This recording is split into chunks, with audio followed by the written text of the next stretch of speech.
अस्सलाम वालेकुम। आज हम लेक्चर नंबर 4 के अंदर थ्योरम डिस्कस करने लगे हैं। तो थ्योरम को मैं मैथमेटिकली वे में जो इसकी स्टेटमेंट है पहले मैं मैथमेटिकली वे में समझाऊंगा, फिर हम इसके प्रूफ की तरफ जाएंगे। तो हमारे पास थ्योरम की जो स्टेटमेंट है वो क्या है कि अगर हमारे पास तीन इंटीजर हों पी यू एंड वी, अगर हम इनको नाम दे दें, अगर पी यू वी के प्रोडक्ट को डिवाइड करता है तो इसका मतलब है थ्योरम के अकॉर्डिंगली कि जो p है वो या तो u को डिवाइड कर रहा होगा या v को डिवाइड कर रहा होगा।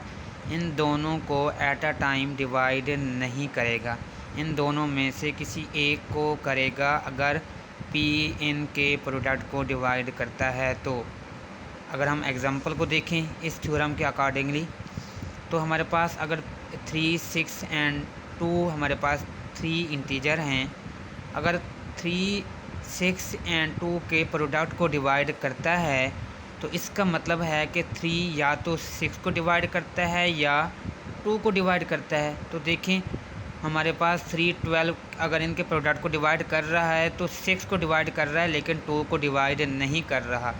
तो हमें थ्योरम भी यही कहता है कि अगर कोई नंबर दो नंबर के प्रोडक्ट को डिवाइड कर रहा है तो इसका मतलब है उन दोनों में से किसी एक को डिवाइड करेगा, दोनों को एट अ टाइम नहीं करेगा।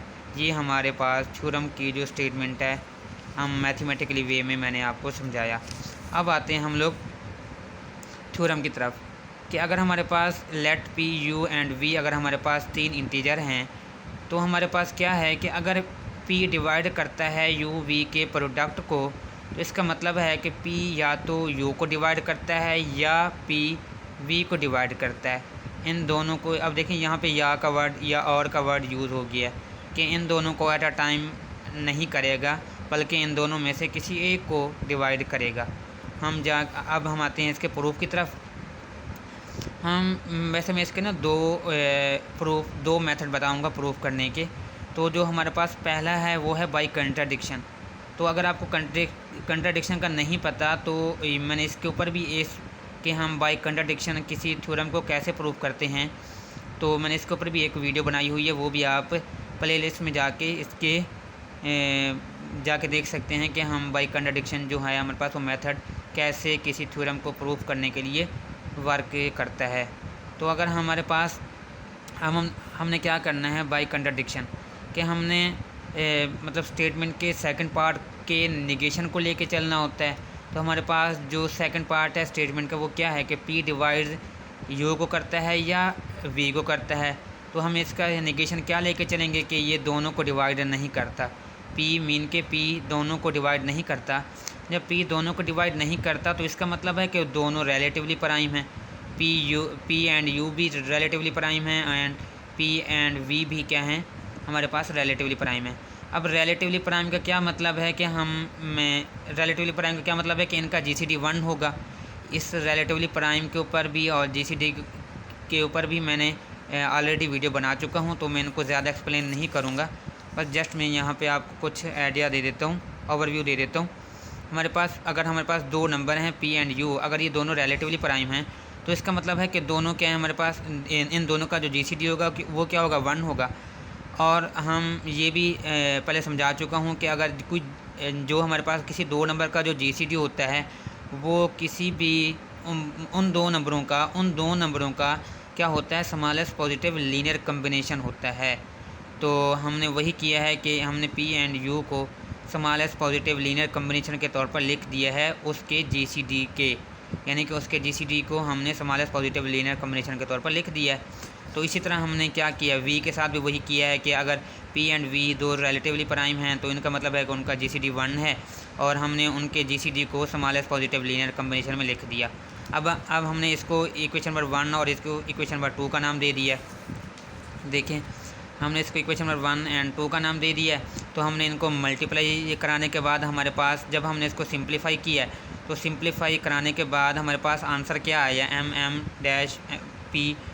Plus m n v। इसी तरह अगर हम इनको मीन के ये हमारे पास सारे क्या हैं इंटीजर हैं, जब ये आपस में मल्टीप्लाई हो के इनको सम करेंगे तो उनका भी जो आंसर आएगा वो क्या आएगा हमारे पास, वो भी इंटीजर आएगा। इसी तरह एन डैश एन का एन मल्टीप्लाई एन डैश का जो आंसर आएगा वो भी क्या आएगा, इंटीजर आएगा। मीन के हमारे पास ये भी क्या आ गया, एक स्केलर आ गया, इंटीजर आ गया। ये भी हमारे पास अगर हम इसको नाम दे दें, ये भी हमारे पास कोई इंटीजर आ गया। मीन के हमारे पास बी कोई इंटीजर आया है। इसी तरह इस सारे का आंसर हमारे पास कोई ए इंटीजर आया है। तो इसका मतलब है कि हमने पी एंड यू वी को small S positive linear combination में लिख दिया है, जो कि हमारे पास वो GCD 1 दे रहा है। मीन के हमारे पास मतलब ये कि हमारे पास जो ए एंड यू वी आपस में रिलेटिवली प्राइम है, क्योंकि इनका जो GCD है वो 1 है। तो अब इसका जब दोनों रिलेटिवली प्राइम है तो इसका मतलब है कि ए ये आपस में डिवाइड नहीं कर रहा, यानी कि पी यू वी को डिवाइड नहीं कर रहा। इसका मतलब ये है अगर ये दोनों रिलेटिवली प्राइम हैं। लेकिन हमने तो सपोज किया था, या हमारे पास जो स्टेटमेंट थी वो क्या थी कि जो P था वो डिवाइड करता है यू वी के प्रोडक्ट को। लेकिन यहाँ पे तो हमारे पास इसका निगेशन आ गया।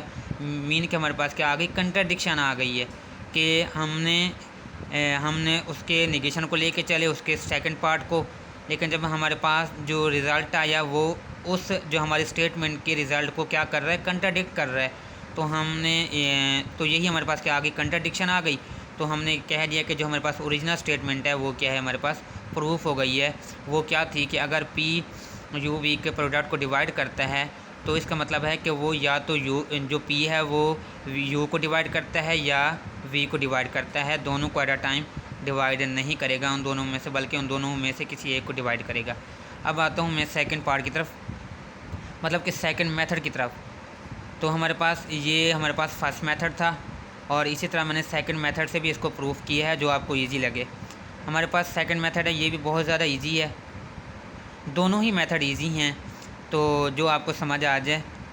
हमारे पास है कि अगर P डिवाइड करता है यू वी के प्रोडक्ट को, तो अगर हम तो इसका मतलब है कि हमारी स्टेटमेंट गिवन थी कि वो इन दोनों में से किसी एक को डिवाइड करेगा।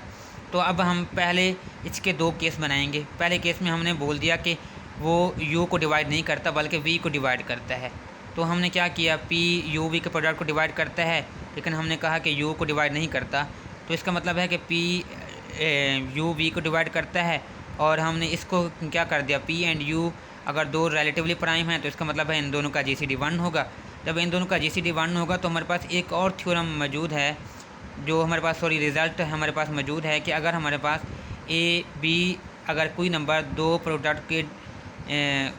दो नंबर के प्रोडक्ट को डिवाइड करता है और उस नंबर का किसी एक नंबर के साथ GCD, अगर हम दूसरे वर्डिंग में कहें कि अगर वो किसी एक नंबर के साथ रिलेटिवली प्राइम है, तो इसका मतलब है कि वो दूसरे नंबर को 100% क्या करेगा, ऑलवेज़ डिवाइड करेगा। तो इसका मतलब है कि अगर हमारे पास P जो यू वी के प्रोडक्ट को डिवाइड करता है तो इसका मतलब है, और U के साथ वो रिलेटिवली प्राइम है तो इसका मतलब है कि वो वो V को डिवाइड करेगा। इसका मतलब ये है। तो अगर हम इसी तरह हम दूसरे केस को ले लेते हैं कि अगर हमारे पास अगर वो U को डिवाइड करता है और V को डिवाइड नहीं करता, तो इसका मतलब है कि P एंड V आपस में रिलेटिवली प्राइम हैं, और रिलेटिवली प्राइम हैं तो अकॉर्डिंग टू दिस रिज़ल्ट कि हमारे पास क्या है कि अगर वो किसी एक के साथ रिलेटिवली प्राइम है तो वो दूसरे नंबर को डिवाइड करेगा। मीन कि अगर हम P U को डिवाइड तब करेगा जब वो V के साथ रिलेटिवली प्राइम है। तो हमने इसके दोनों जो केस थे हमने उनको दोनों को डिस्कस किया। तो मतलब कि हमारे पास अगर P U V के प्रोडक्ट को डिवाइड करता है तो इसका मतलब है कि वो या तो U को डिवाइड करेगा या V को डिवाइड करेगा। ये हमने जो रिज़ल्ट था ये हमने नंबर 3 का एक रिज़ल्ट है, हमने उसको यहाँ पे यूज़ किया है।